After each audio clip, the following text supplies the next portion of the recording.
Bienvenidos a Agenda Abierta en Vértice TV, haciendo televisión en tiempos de pandemia aún. Y bueno, cada día nos da sorpresa.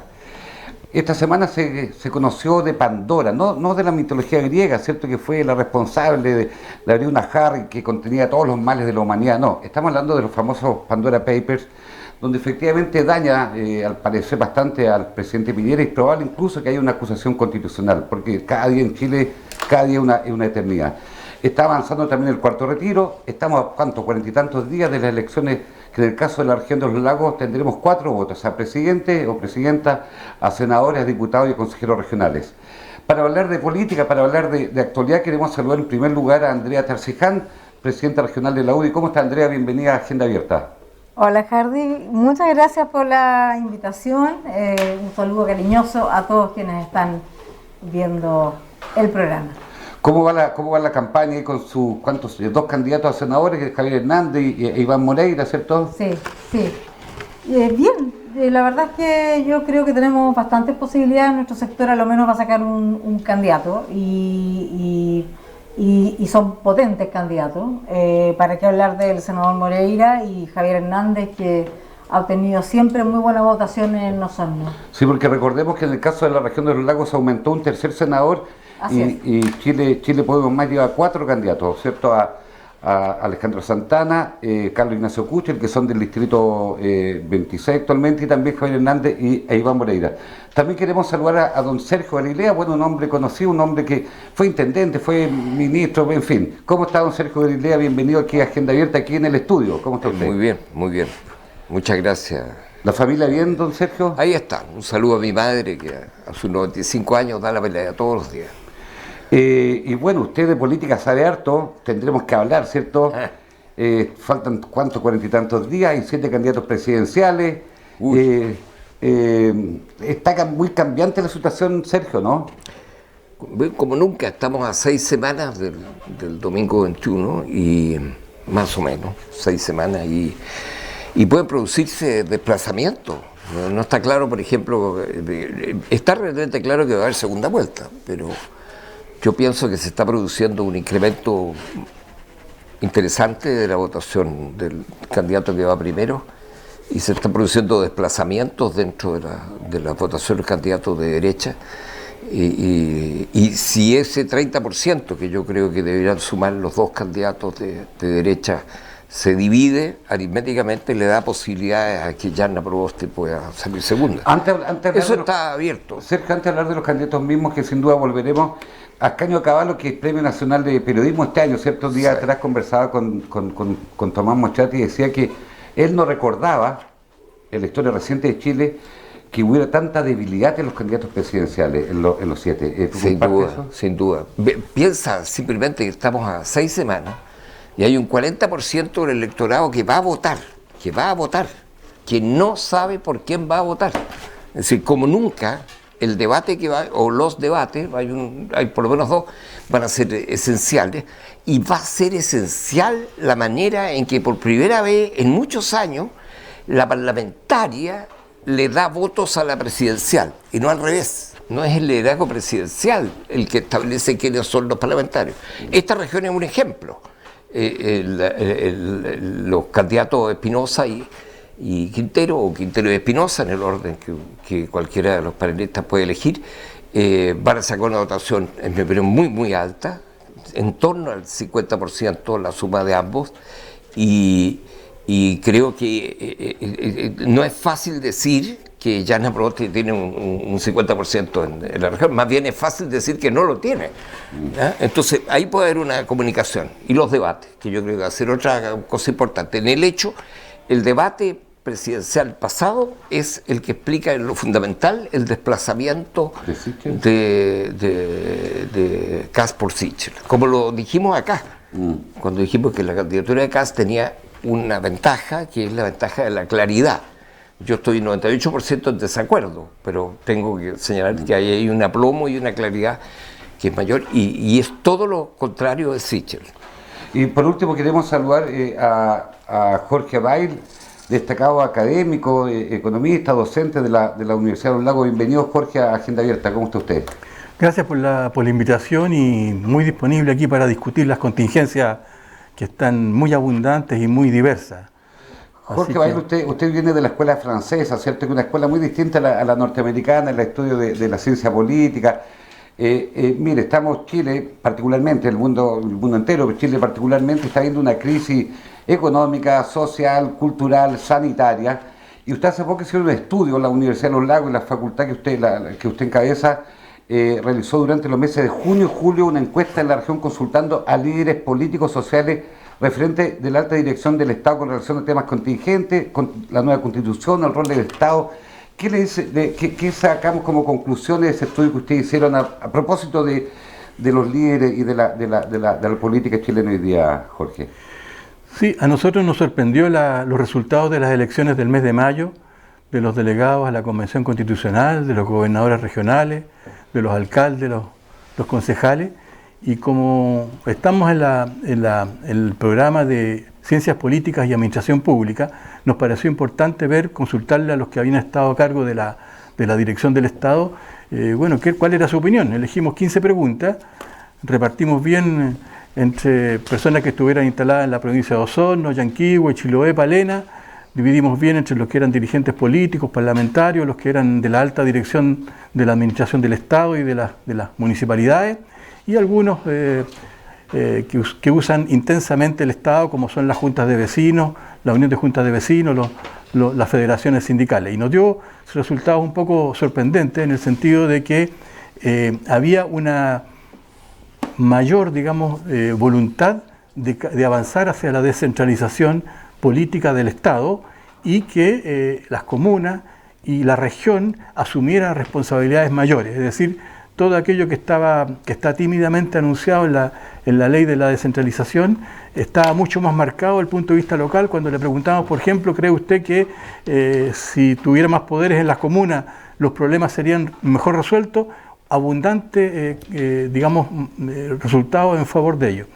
Y lo mismo respecto a otros aspectos. Entonces, creemos que estamos un poco muy ilusionados con responder a los desafíos que nos ha lanzado el gobernador regional Patricio Vallespín, de estudiar bien cuáles son las transferencias, las competencias administrativas y los recursos materiales que requieren la región y que requieren las comunas para asumir efectivamente con buenos resultados esta nueva gestión, esta nueva etapa que inauguramos ahora. Así por ejemplo, Jorge, aquí quiero que conversemos los tres. Hay una de las preguntas que usted hacen. El Consejo Regional CORE debe transformarse en Parlamento de los Lagos. Mire, un 30% muy de acuerdo, un 31% de acuerdo y en desacuerdo apenas un 17%. Y quiero abrir el debate. ¿Qué significaría que el Consejo Regional sea un Parlamento? Eso ya significa que estamos avanzando a procesos federales, como en Argentina y en otros lados. Es que eso es fundamental. Esa pregunta es fundamental, porque si hoy día nosotros no debilitamos el poder central y lo transferimos a las regiones, no hay descentralización política. La única posibilidad de que haya efectivamente un mayor ejercicio de las competencias, de los recursos humanos y materiales en los territorios, pasa por que lo que hoy día hacen los ministerios sea transferido a los gobiernos regionales, a las comunas, etc. Entonces, ahí esa pregunta es contradictoria porque hay una abierta a favor de la descentralización, pero cuando decimos de dónde transferimos el poder hacia los territorios, hay una respuesta más mediatizada. Sergio, usted fue intendente, después seguimos con Andrea. ¿Usted se imagina que el Consejo Regional sea un parlamento regional? No he alcanzado a imaginármelo. Pero no es que en el caso mío sea una tara centralista. Por el contrario, he sido muy partidario de la descentralización, pero de la descentralización a la chilena, sobre la base de un Estado unitario que se descentraliza. Para decirlo en una sola frase, tiene que coexistir el gobierno central, los gobiernos regionales y los gobiernos municipales. Las tres son entidades de gobierno y tienen sus competencias propias, manejan sus propios recursos, tienen ciertos grados de autonomía. No el federalismo, porque nosotros somos un país extremadamente desigual, y creo que el federalismo... ¿Desigual en lo económico? ¿En qué? Desigual en lo económico, desigual en la calidad de vida de la gente, desigual en el tipo de sociedad civil que tenemos. Entonces, el federalismo alemán, que Jorge conoce y al cual le tiene tan aprecio, sobre todo ahora que la socialdemocracia, los verdes y los liberales van a constituir gobierno, al parecer.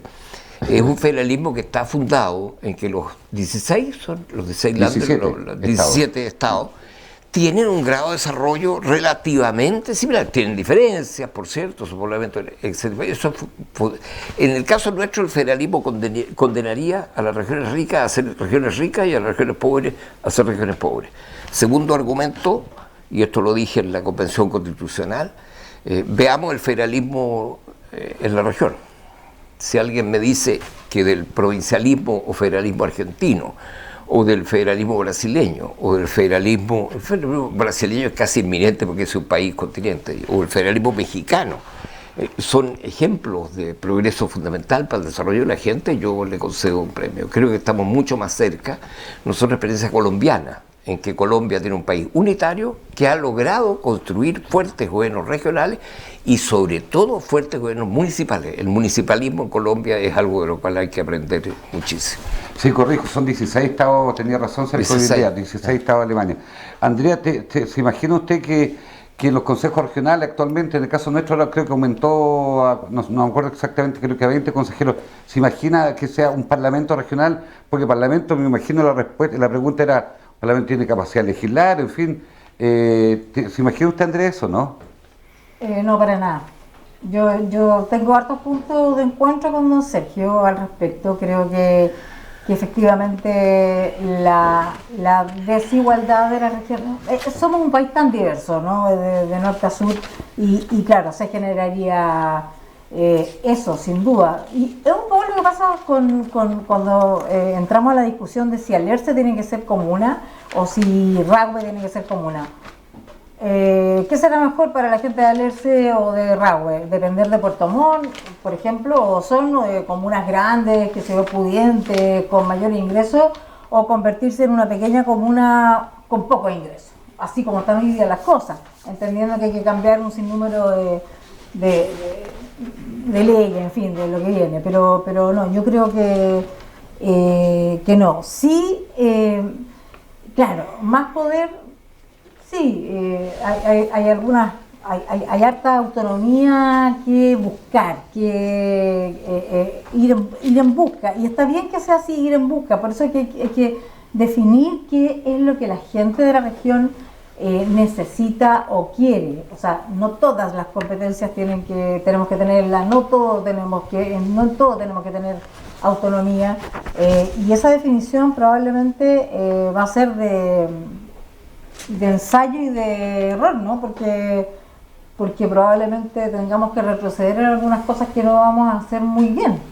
Bueno, ahí no estamos en sintonía, porque el 2014 hubo una comisión asesora presidencial presidida por Esteban Valenzuela y su vicepresidente era Heinrich von Baer.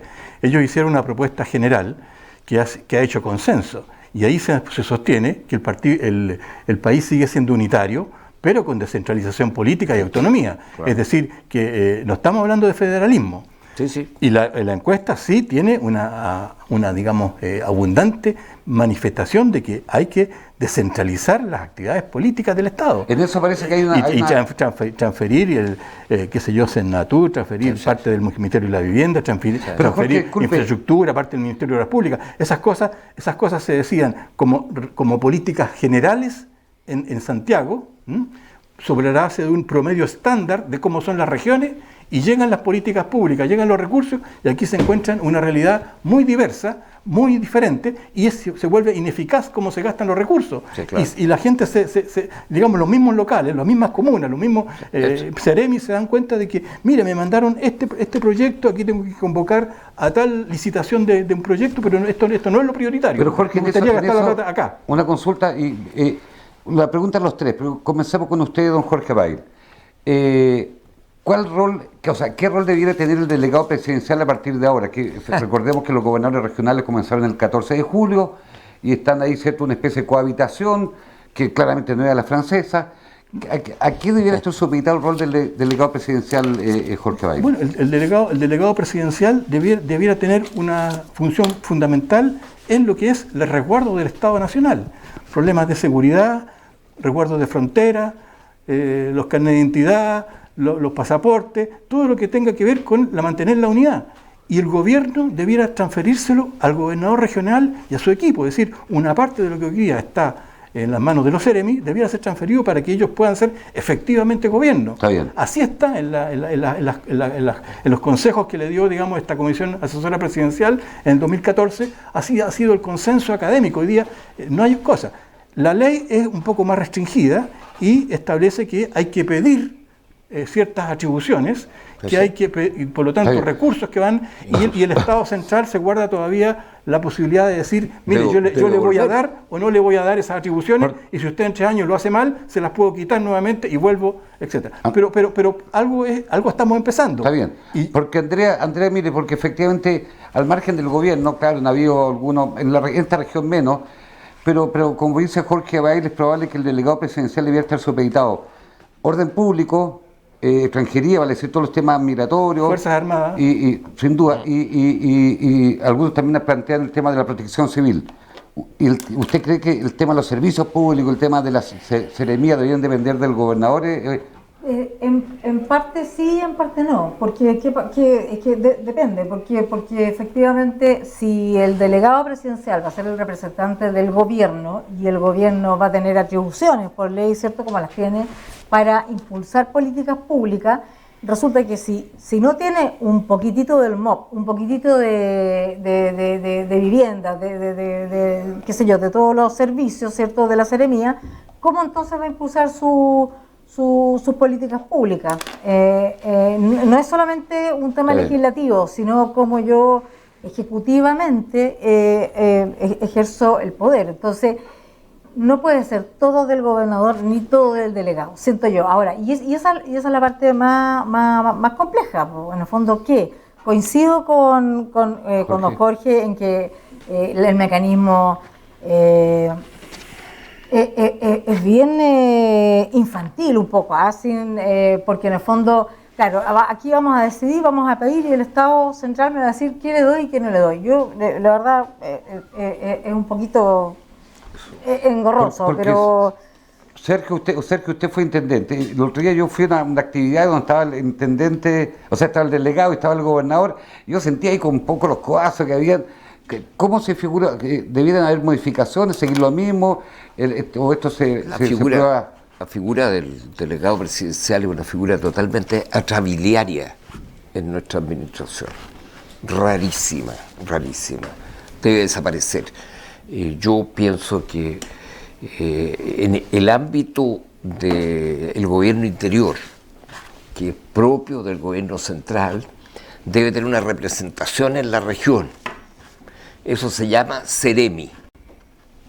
Borremos el delegado presidencial, elijamos y tengamos un Ceremi del Ministerio del Interior en la región. Pero el gobierno regional es gobierno regional. ¿Quién va a responder por el orden público, por ejemplo? Por el orden público.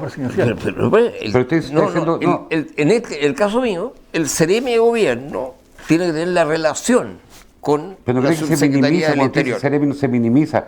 En España entiendo que se llaman gobernadores civiles, ¿no? Bueno, si se llaman gobernadores civiles, se dedican a cosas absolutamente mínimas. Nunca va a haber un gobernador civil que esté compitiendo con la representación del presidente autónomo.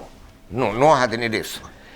Es más, creo que porque ha surgido, y es muy popular la idea de que hay que terminar con los delegados presidenciales, como 90% de gente de apoyo. Fíjate que yo hice una presentación en la Convención Constitucional en el orden de crear, de sustituir eso por el delegado de Interior, para buscarle una salida también que sea armónica dentro de eso, pero que obviamente el gobierno, y eso tuvo amplio apoyo en la Convención Constitucional, desde Jürgensen hasta los representantes de la lista del pueblo que estaban en el minuto que yo hice la exposición. Había unanimidad en ese tema, al menos. Yo creo que esa es una fórmula que la cual reconoce pero una pregunta, que el Sergio gobierno Varela, regional Sergio es de Varela, verdad gobierno regional. Sergio, le hago una pregunta. Este año estamos viendo una pandemia brutal en el mundo, ¿cierto? Para la aplicación del sistema vacunatorio, para la atención primaria, aquí lo que se instaló fue un Estado, el Sistema Nacional de Salud se impuso en todo Chile. ¿Usted cree que sería distinto en la cual cada región ahí, hasta por razones políticas, no cree que ahí es más eficiente un Estado unitario con las de la ley? Por ejemplo, en el caso de esta pandemia. La pandemia es un fenómeno planetario que exige respuesta de los Estados nacionales. Incluso es más, requiere respuestas de los Estados nacionales que se pongan ojalá de acuerdo, los propios Estados nacionales. Porque si nosotros mantenemos gente no vacunada en África, la tendencia a repetir situaciones de este tipo son hay una responsabilidad. Obviamente esa responsabilidad del Estado central. Es más, está bien que el Estado central tenga para sí y reserve para sí la declaración constitucional del estado de catástrofe o estado de catástrofe sanitaria, pero tiene que trabajar respetuosamente con los gobiernos regionales y muy respetuosamente con el factor clave de enfrentamiento de pandemia, como Merkel definió en Alemania, la atención primaria. No puede haber trazabilidad si no hay atención primaria. Interesante, pero el enfrentamiento de la pandemia es por sobre todo un fenómeno municipal, de las instituciones específicas que trabajan directamente con la comunidad. Y el éxito de la vacunación, este gobierno se demoró todo Mañalich, a lo menos, hasta que llegara el doctor París de Chorrillos, acá de Puerto Montt, a enfrentar el tema de darle a la atención primaria la fuerza que tiene y de unificar el sistema público y el sistema privado, porque durante mucho tiempo actuaron unificadamente. Yo estoy de acuerdo con ese tipo de planteamiento. Yo no, está bien. Si mañana hay las relaciones exteriores no pueden ser de los gobiernos regionales. Los gobiernos regionales podrán con los gobiernos provinciales argentinos o otros tener grados de acuerdo en un determinado ámbito, pero las relaciones internacionales son una. ¿Me entiendes? Jorge Bail, mire, en este mismo estudio que ustedes hicieron, ¿cierto?, durante los meses de mayo, junio y julio, hay una consulta que me llama la atención particularmente, Jorge. ¿El dirigente político está bien formado para asumir la representación popular? O sea, si tiene o no las credenciales académicas, políticas, en otras palabras. No responde un 21%. Muy de acuerdo que los dirigentes políticos están bien preparados, un 4%. De acuerdo, un 8%. En desacuerdo, un 38%, muy en desacuerdo, un 29%. O sea, casi un 70% de lo que fueron encuestados consideran que nuestros dirigentes políticos no están bien formados para... ¿Qué le dice eso, Jorge Bail? Sí, digamos, yo creo que ahí lo que está en forma evidente es que el accionar político de los representantes populares no coincide con las aspiraciones que tienen las personas. Entonces, por un lado, ellos creen que no tienen las competencias técnicas profesionales de hacer leyes o de representar bien a los de su territorio, y por otro lado, eso está reforzado por la deslegitimidad que tiene hoy día la élite política, los partidos políticos y la acción política. Entonces, por eso es que dicen tan ampliamente de que no tienen la formación para desempeñarse bien como representantes populares. Así lo interpreto yo, por los dos elementos.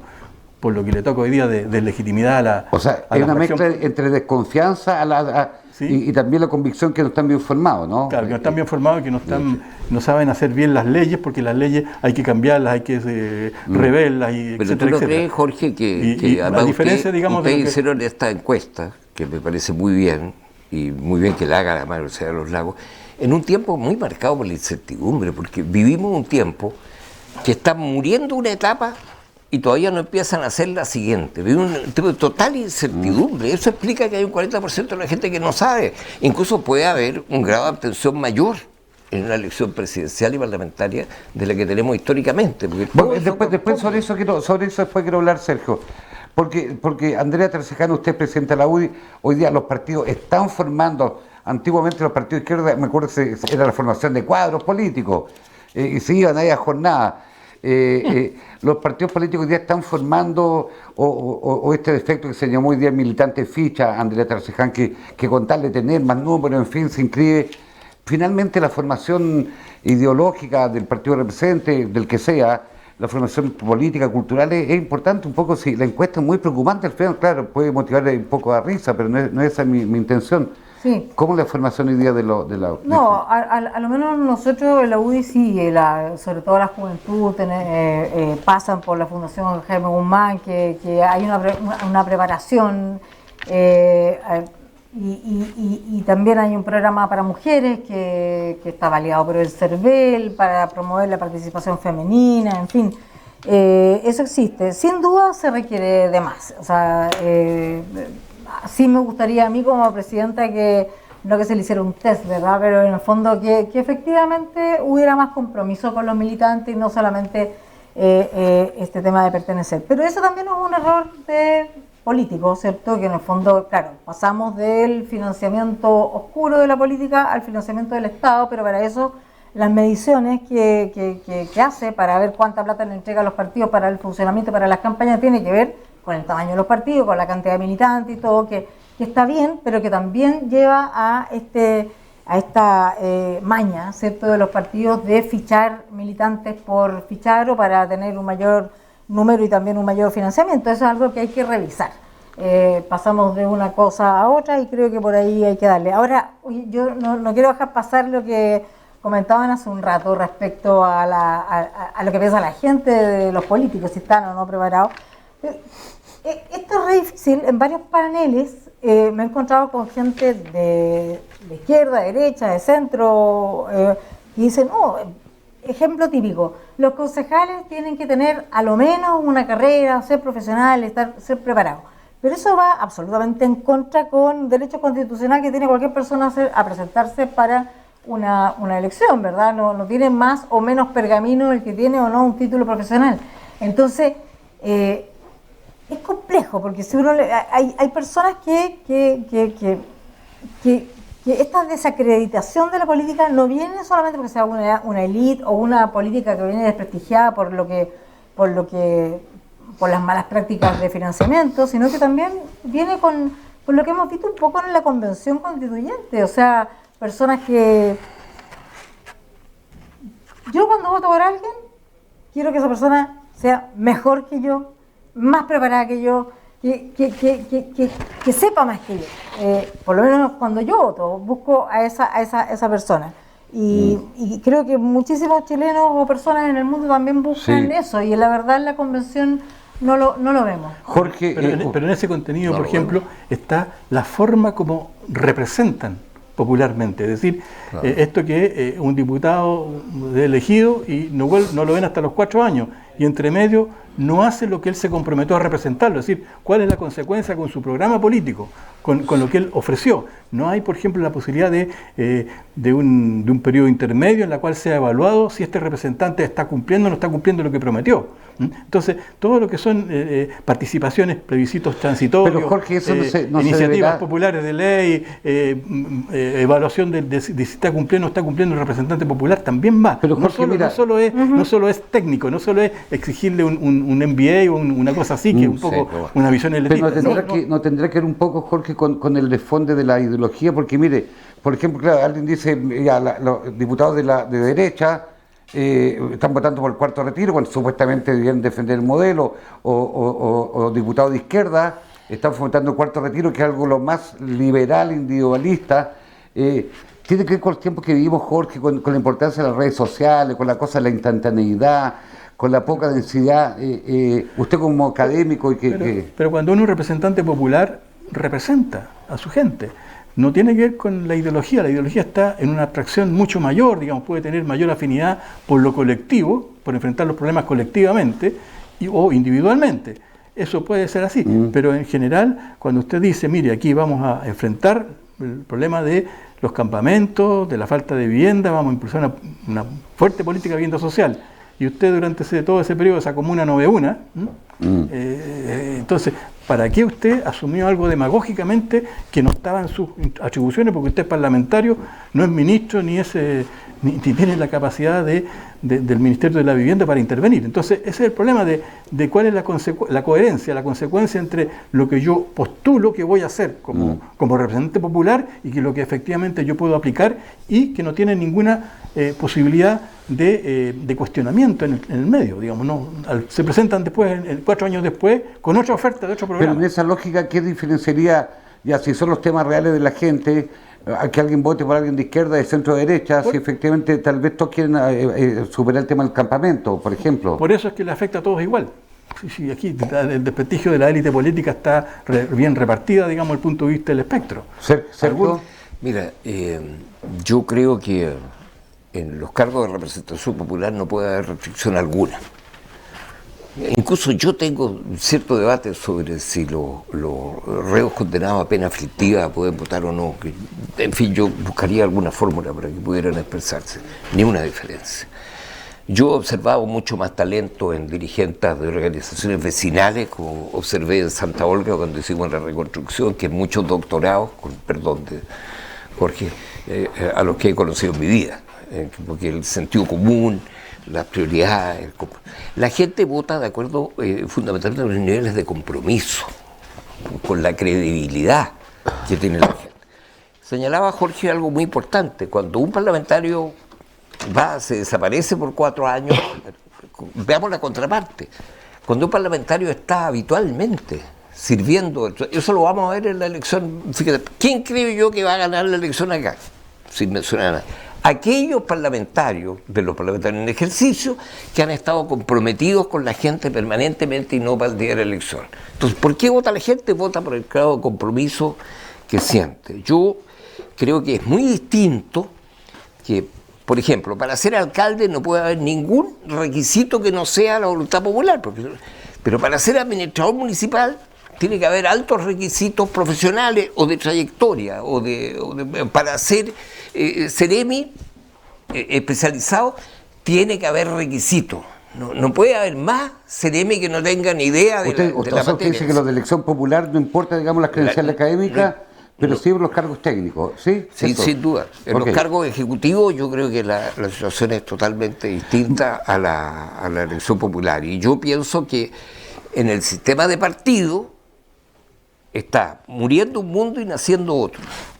Está bien. Eso también va a ocurrir con los sistemas de partido. Mira, yo creo que Chile va a tender a una federación de partidos socialdemócratas, a una federación de partidos de derecha. Yo creo que la derecha va a tener el peor resultado de su historia, y eso va a llevar a la necesaria fusión de los distintos partidos, o por lo menos la federación. Quizás pasemos por la etapa de la federación antes de la etapa de fusión.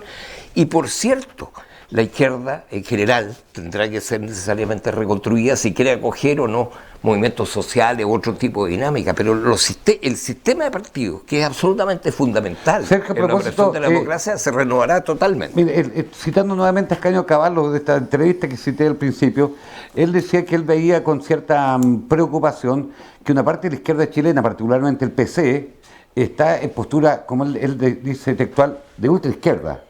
Y que esa ultraizquierda, que también está representada en parte sustantiva de la convención, una ultraizquierda política y cultural, y que está tironeando mucho a la centroizquierda, comillas, más de vertiente socialdemócrata. ¿Comparte eso, Sergio, no? No, yo creo que está surgiendo una centroizquierda que está surgiendo, entre otros lugares, en la propia Convención Constitucional, transformadora. Una centroizquierda no conservadora, no administradora del poder, una centroizquierda de cambio muy sustantivo, que entre otras cosas ha logrado aislar posiciones más extremas, de derecha y de izquierda, dentro de la propia Convención Constitucional, y que ha logrado, por ejemplo, cosas muy, muy importantes. La Convención Constitucional tiene muy mala prensa en la prensa de derecha, porque pues, si yo voté rechazo, ¿cómo voy a querer? Si yo voté rechazo, ¿cómo voy a querer a la Convención Constitucional? Tengo una distancia afectiva con la Convención Constitucional. La Convención Constitucional en 3 meses ha hecho un reglamento que, en mi opinión, no hizo la Constitución Política del 25. O sea, es espectacular el resultado. Dicen es que el debate no es de buen nivel. Ahí hay muchas descalificaciones, hasta por la tez de la piel de la gente, o por los niveles de ignorancia. Creo que es mucho más representativa la Convención Constitucional de lo que pasa en Chile que el propio Parlamento. Está bien, pero Andrea Tercejano, usted fue interpelada aquí por Sergio Garilé diciendo que la derecha va a tener su peor periodo electoral, de resultados electorales, porque además, mire, está el presidente Piñera, no lo está pasando bien, el candidato de Chile Podemos Más, Sebastián Sichel, ha ido claramente en bajada esta última semana. ¿Cómo? A ver, ¿usted cree que puede ser el peor resultado? Que este último tiempo han ido, no están pasando por su primavera, justamente. Yo creo que es muy difícil, Hardy, pronosticar o saber. Sí, efectivamente nos ha ido muy mal en las últimas elecciones. Yo creo que la parlamentaria nos va a ir relativamente bien, vamos a estar parejos, pero Pero esto también tiene que ver con un descrédito de prensa también en contra de derecha. No olvidemos que aquí las consignas de las últimas elecciones han sido todos en contra de la derecha. O sea, nos vamos a unir para sacar a Piñera. Ahora esta nueva acusación es para sacar a Piñera. O sea, es todo contra la derecha porque hay un ¿Pero cuál es la autocrítica en eso? Porque hay autocrítica, sí, absolutamente. pero si uno llega a contestar cosas pero porque los errores los hemos cometido todos, la derecha y la centro izquierda. Entonces, porque yo no creo que esté con mejor aspecto lo que era la exconcertación, lo digo con mucho respeto. Pero estamos hablando de la derecha, sí. Andrea Tarcijal. Pero yo quiero empatar, Hardy, déjame por lo menos aquí... el empate había servido con Perú, pero no con estos efectos. Exacto. Ahora, yo discrepo absolutamente de lo que dice don Sergio en cuanto a lo que ha logrado la convención. El reglamento tiene hartas cosas que a nosotros no nos gustan, pero sí discrepo en otra cosa. Claro, yo voté rechazo y para mí esto era innecesario, porque era innecesario. Yo pienso que era innecesario una nueva constitución. Es más, si es que le adjudico alguna necesidad, es justamente por la legitimidad de origen. Perfecto, ese punto yo lo concedo, absolutamente, más que al contenido. Pero no sé cómo va a resultar, tengo poca fe. Parece razonable que no le tengas cariño a la Convención Constitucional. El problema es el siguiente, que estamos al final de un ciclo en el cual se agotó el modelo económico, se agotó el modelo social, se agotó el modelo cultural y se agotó el modelo político. Entonces, ante esa situación, la única salida democrática es abrirse a lo más ampliamente posible para que el conjunto del pueblo chileno decida las nuevas reglas en las cuales quiere convivir. Entonces, si tú estás en el rechazo, claro, tú vas a estar viendo la convención muy de lejos porque están definiendo una nueva constitución que cambia la que tú compartes, digamos, la actual. Entonces, hoy día el problema es que ese ciclo tiene que abrir las puertas lo más ampliamente, tiene que ser un proceso constituyente real para que surja desde abajo una nueva vía que todos reconozcan y que dé salida a la crisis política en que estamos. Porque no se puede, digamos, autoritariamente decir no. Disculpe, pero su propio estudio dice, en la pregunta, ¿la crisis política se supera con la nueva constitución? Un 48% de acuerdo, un 44% en desacuerdo, por tanto no es tan categórico como usted lo está afirmando ahora, es el propio estudio que usted yo creo que estamos al final del ciclo, estamos de acuerdo que hay que está agotado este sistema, pero no estamos claros cuál es la alternativa a seguir, porque usted, para terminar con algo, tiene que levantar algo creíble, algo que logre una hegemonía social, política, cultural al interior de la sociedad para poder reemplazarlo. Entonces aquí estamos de acuerdo en que esto no sirve o que esto ha llegado a su fin, pero no estamos de acuerdo todavía qué es lo que lo va a reemplazar. Y ahí están las discusiones de la Convención Constitucional, está todo, digamos. Está bien, pero y eso lo refleja bien Está bien, pero recordemos, y aquí Sergio cuando se hizo la Revolución Francesa, un par de años después volvió Luis XVIII, volvió la monarquía, ¿cierto? Sí, claro. Sí. Y Napoleón. Y Napoleón, y por eso fue muy independiente. Sergio Galilea, metámonos en coyuntura, aprovechemos los últimos minutos Jorge, a ver. Andrea quería decir algo. No, yo solo quería decir que yo creo que quiere a la convención. Que el chileno no quiere cambiar todo, no quiere refundar todo, no quiere, entonces cuando dice, ¿para dónde vamos a transitar? No sabemos, porque la verdad es que no hay que hacerlo todo de nuevo. Yo creo que ese desconocimiento, 60 años, la verdad que... sabemos que no queremos AFP. Sabemos que no queremos una salud pública. No tenemos por qué cambiar la bandera chilena en el internacional. Eso. Basta con decir que queremos... Tú dijiste, Andrea, muy bien, que la convención no era necesaria, en tu opinión. Sí. ¿Qué dijo el pueblo? Que era imprescindible. No, que era imprescindible, 80%. Pero entonces el pueblo habló y la soberanía popular se va a seguir expresando en las nuevas elecciones. Probablemente, como los parlamentarios de todos los partidos se pusieron de acuerdo en que los independientes no se pudieran enlistar, que es lo que ocurrió en la convención, vamos a tener un nuevo parlamento que va a ser medio intermedio en términos de su estructura del parlamento que tenemos hoy día y de la convención constituyente, pero se va a parecer más a la convención constituyente, cada vez más los organismos de representación se van a parecer a ese Chile real del 80%. Sí, pero vamos a llegar a un momento, y ustedes que tienen muchísima trayectoria, mucho más que yo, y podrán coincidir en algo conmigo. Aquí hay algo de lo que nadie habla, y que es la modernización del Estado. Y probablemente muchos, pero muchos de los males que tenemos tienen que ver con eso, con modernizar el Estado, con optimizar recursos, con achicarlo, y no necesariamente con cambiar. Pero justamente por eso, porque el propio Gramsci decía que los viejos no acaban de morir, ¿cierto? Y los nuevos no nacen. Y yo creo que es probable que estemos en esa etapa ahora. Sí, metámonos en la política, porque eso le interesa a todos. Usted, Sergio Galería, siempre se las da aquí, entrega resultados y se atreve, se equivoca, pero acierta bastante igual. Y eso dejémoslo por último, opinión de los televidentes, que usted lo siguen, ¿cierto? Con la región de los lagos. Se eligen 3 senadores. Sí, claro. En el caso del distrito 26, de los 5 diputados, hay 4 que ya no van. Se elige a Quintero, Espinosa y otro. Tengo discusión sobre otro, pero se elige a Espinosa y Quintero, o Quintero y Espinosa, no creo que ninguno de los dos se enoje conmigo. Esto me gusta, Y Quintero y Espinosa y otro. Y yo creo que ese otro, mira... ¿Es de Chile Vamos o de la lista de Apruebo Dignidad? Lo que pasa es que yo creo que Apruebo Dignidad va a tener un resultado mucho mejor a nivel país que a nivel de la región de los lagos. A nivel de la región de los lagos no ha logrado levantar candidaturas fuertes. Digo, son toda gente muy honorable. Creo que eso hace que probablemente el tercero sea de derecha.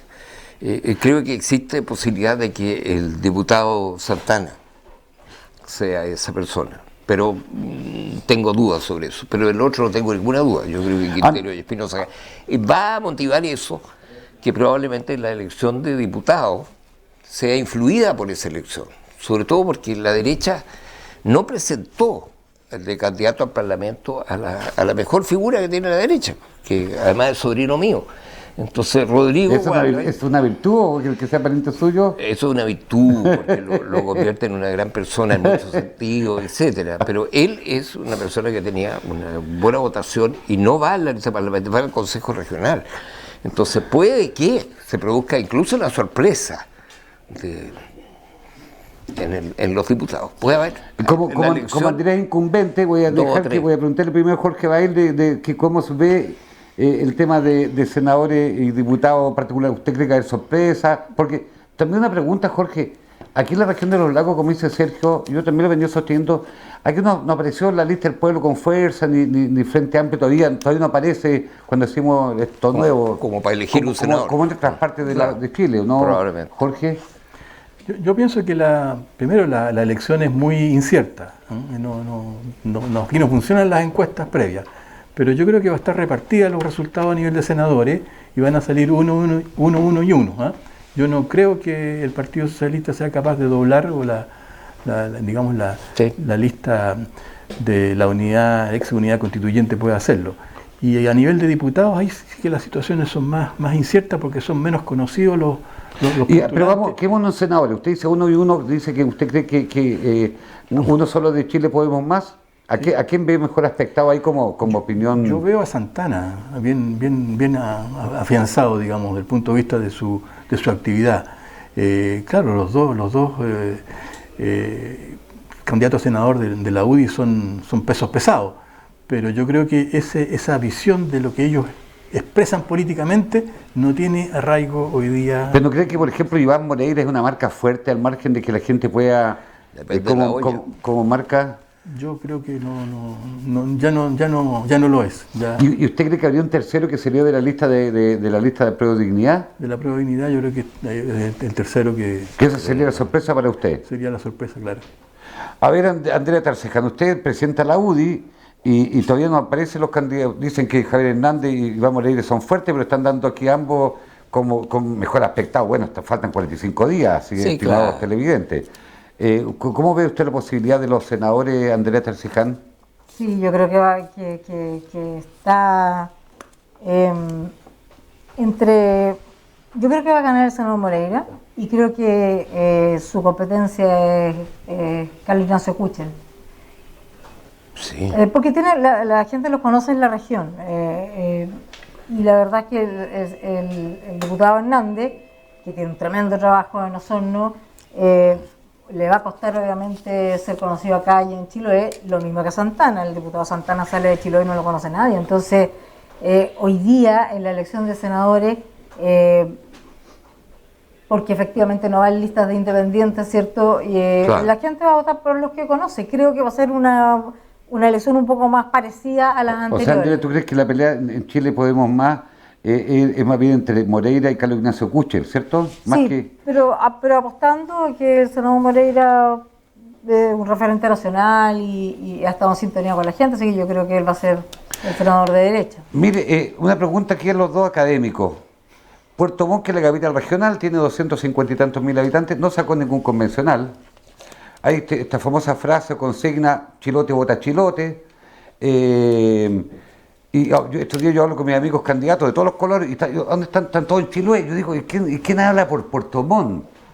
Me llama la atención que pareciera que Chiloé tuviera una cantidad infinita de votos. Y todos sabemos que los votos son los votos, ¿cierto? Jorge Baer, ¿pasa algo con la identidad de Puerto Montt que no nos queremos tanto, o no hay identificación, o no hay líderes como estrellas fulgurantes puertomontinas? Yo creo que lo principal que arrojó la elección de delegados a la Convención Constitucional era de organizaciones, movimientos sociales que tenían detrás.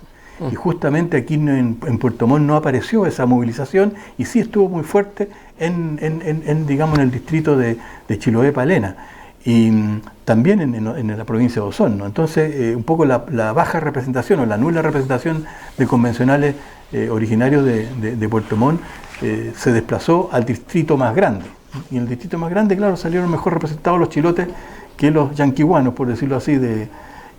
Entonces, pero corresponde un poco a este cambio de las configuraciones políticas. Pero Jorge, venía de antes, porque de los 5 diputados del 26, 3 son chilotes: Gabriel Asensio, Santana y la Jenny Álvarez, ¿cierto? 3, y 2 puertomontinos.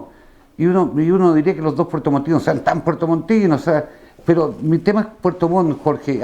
Claro, ya están la experiencia de movimientos sociales, los sonidos tienen tal vez, pero hay un tema de orgullo, un tema de identidad local, tal vez, que está más débil, o no sé, ¿no te has marcado? Yo creo que detrás está la fuerza de la movilización social, de gente que activamente participa y activamente aglutina fuerza.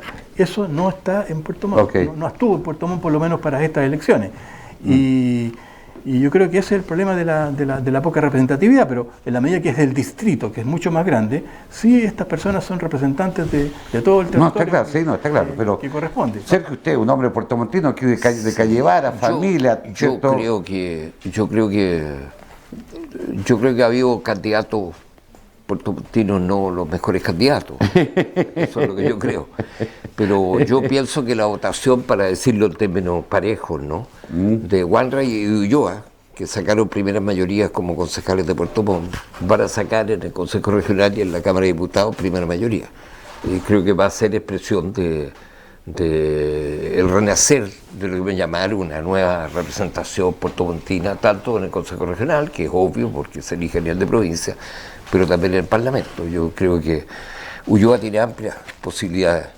Que va como independiente en esta ocasión. Sí, eso también lo favorece. Yo creo que la gente va a tender a preferir más a candidatura, pero es un independiente adherido no es un independiente químicamente puro, ¿me entiendes? Pero tú hablas del liderazgo puertomontino. Probablemente, si el alcalde actual es candidato posteriormente, ¿no?, tiene un liderazgo efectivo. Creo que el liderazgo de Quintero es un liderazgo muy genuinamente puertomontino, muy fuertemente puertomontino, y de Osorno, de origen.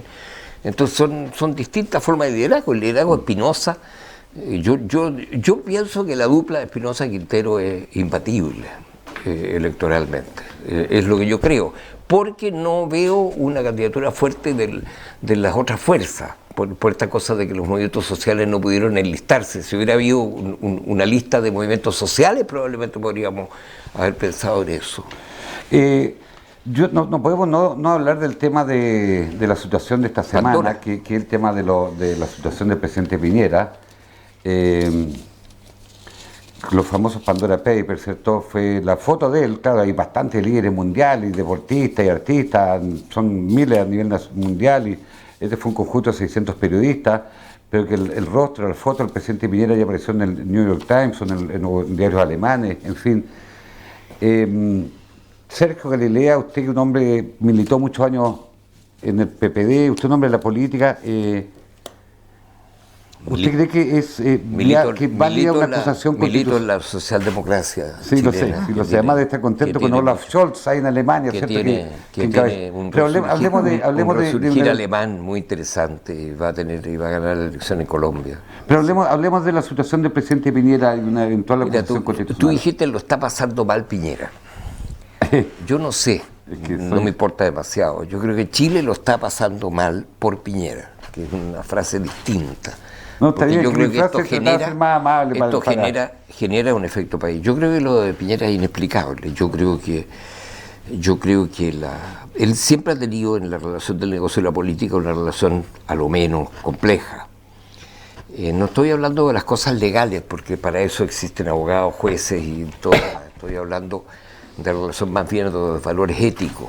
Él siempre ha estado en el límite y a veces cruzando el límite. Yo pienso que haber firmado en un paraíso fiscal un acuerdo que establece una tercera cláusula, y las cláusulas son muy importantes en los contratos. Yo quiero preguntar el tema político, aquí no el tema penal, o sea, amerita no una acusación constitucional cuando faltan 6 meses. De la responsabilidad moral, ¿en qué consiste la supuesta culpabilidad de Piñera? La culpabilidad de Piñera es haber firmado en el exterior un convenio de pago con una cláusula que dependía de él como presidente de la República. Si usted fuera diputado, ¿usted estaría acusando constitucionalmente al presidente Piñera? Sí.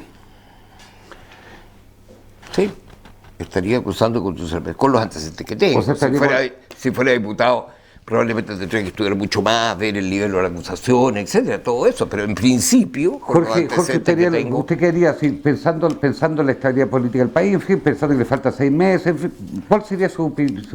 Yo creo que ahí está un artículo en el cual el presidente tiene que no solo ser, sino que también parecerlo.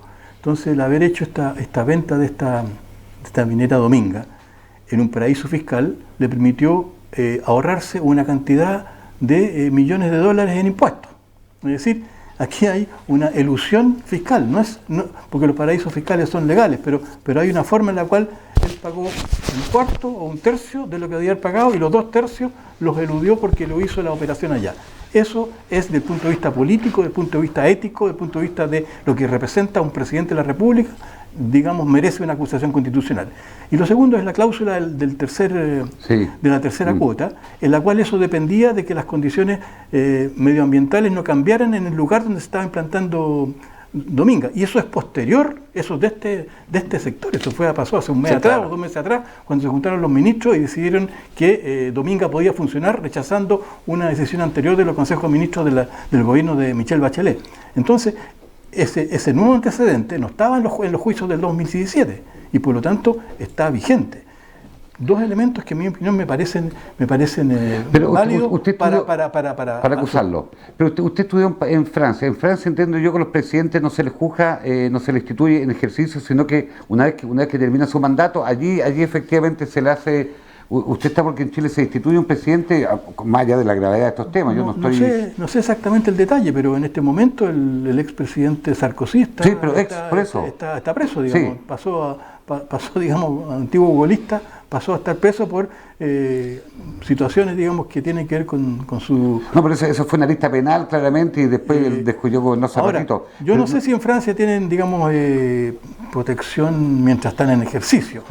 Pero acá se puede acusar a presidente Piñera incluso 6 meses después de que él termine su mandato, que no es una hipótesis totalmente descartable. Yo creo que es el hecho del juicio político. En mi opinión tiene que ser penalizado el hecho de que la máxima magistratura de la nación haga negocio. Eso tiene que ser penalizado. Pero Sergio Galilea, una es la lista penal y otra es la lista política, ¿cierto? Porque los diputados no son jueces de la República, que yo sepa todavía, ¿cierto? Sin duda. Tienes razón. Andrea Tarceján. Sí, antes de eso, Sebastián Piñera no fue militante de la UDI, para la derecha siempre fue un poco incómodo. ¿Están arrepentidos de haberte apoyado con tanta fuerza a Sebastián Piñera cuando ya está terminando su segundo mandato, Andrea Tarceján?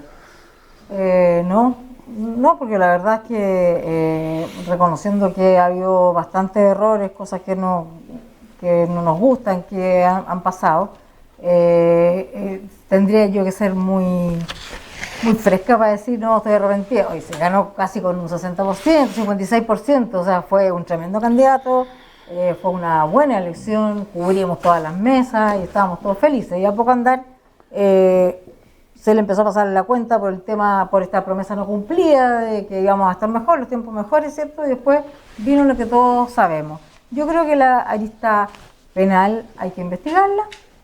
Él ha dicho que esa tercera cláusula sí se conoció cuando se había investigado y que ya había sido sobreseído, por así decirlo. Creo que hay que investigarla. Ahora, que a Chile le haga mal, yo creo que no. Yo creo que la verdad a mí me asombra que se haga una tremenda alaraca por una información que sí, es verdad, internacional, apareció.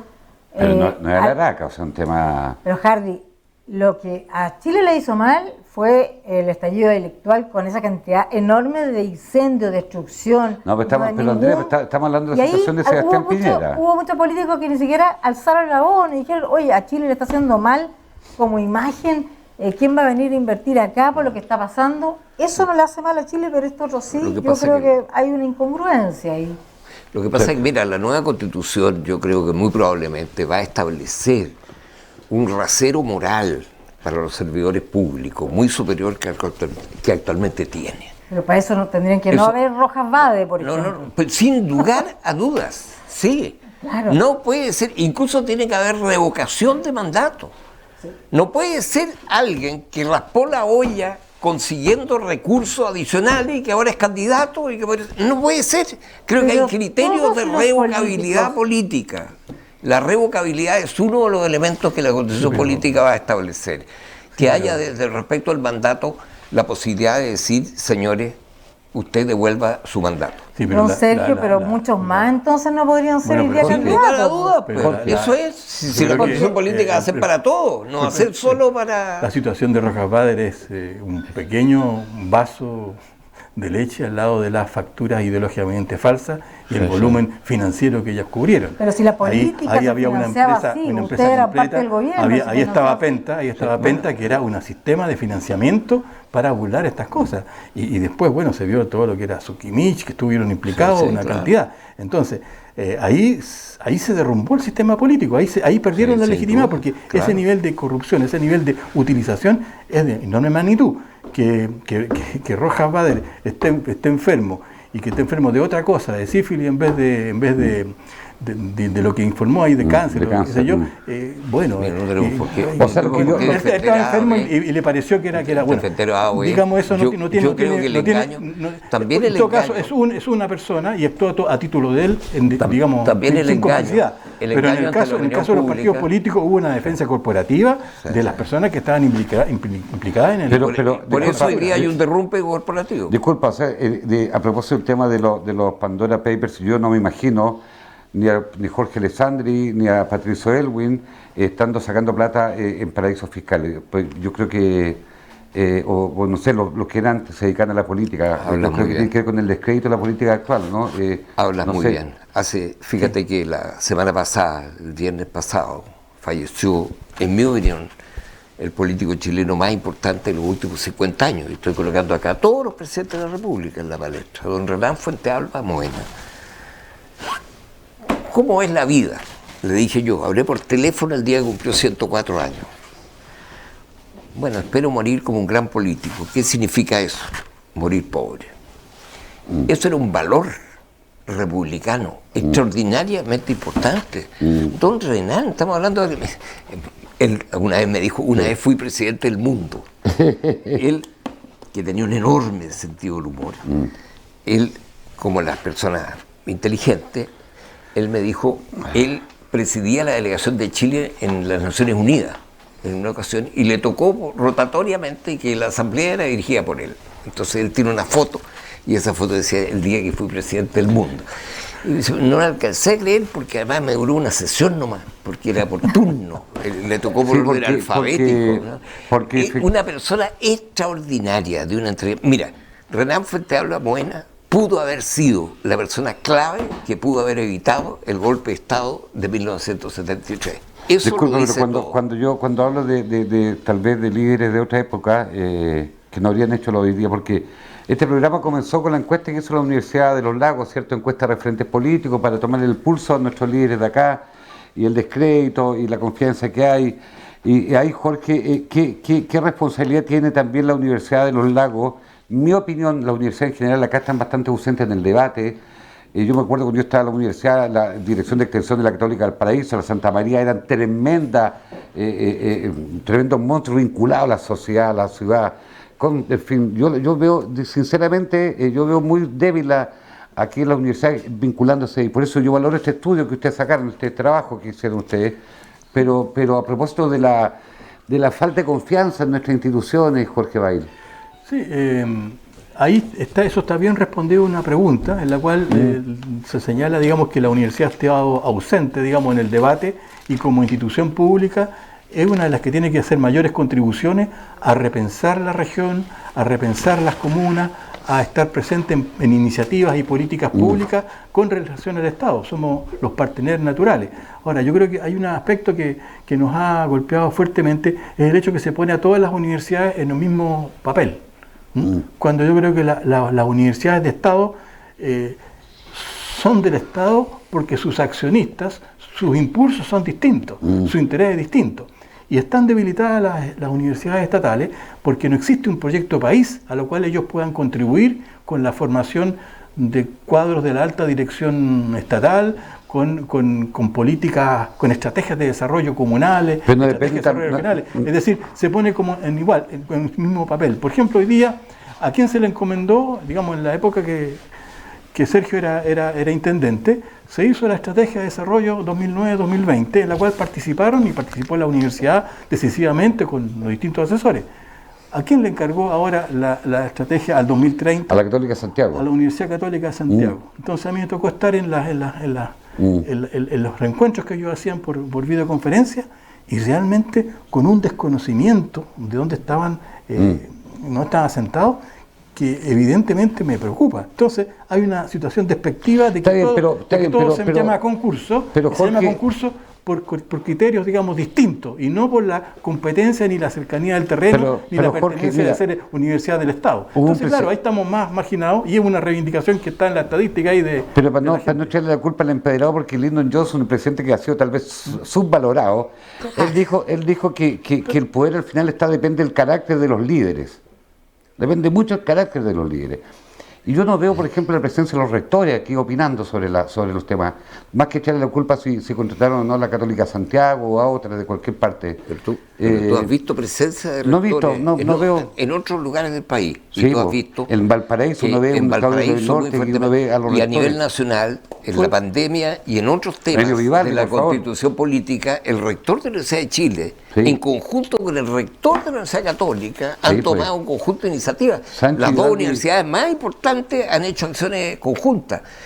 Yo estoy de acuerdo que en la nueva constitución política debe haber un estatuto especial respecto a las universidades públicas. Y segundo, creo que ese capítulo no solo para el establecimiento de privilegios, también para el establecimiento de responsabilidad y comportamiento, porque obviamente la Universidad de los Lagos y otras universidades van a desempeñar su papel dependiendo también del estándar y del comportamiento que tengan. Pero mi punto era que depende, no sé si me entendió Jorge, Sí, pero por ejemplo, cuando hubo la gran contaminación de la marea roja y del florecimiento de algas del año 2016, nosotros hicimos un trabajo porque estábamos desde antes ya trabajando con las organizaciones sindicales de Chiloé y de aquí de Yanquihue, de por qué estaban licenciando obreros también en la crisis, también en la salmonera. Y entonces, en ese momento nos llegó toda la información de lo que estaba pasando en las distintas aulas, sin duda, digamos, y las distintas personas y los distintos digamos, barcos, embarcaciones que trasladaban estos desechos. Hicimos un informe lo presentamos a mediados del mes de agosto al CORE, en pleno, nos reunieron en la Comisión de Recursos Humanos, de Recursos Naturales y Medio Ambiente y la Comisión de Pesca y Acuicultura, 23 personas con los asesores del intendente, y yo presenté el informe, que lo había elaborado conjuntamente con... Si la región hizo ahí había conclusiones.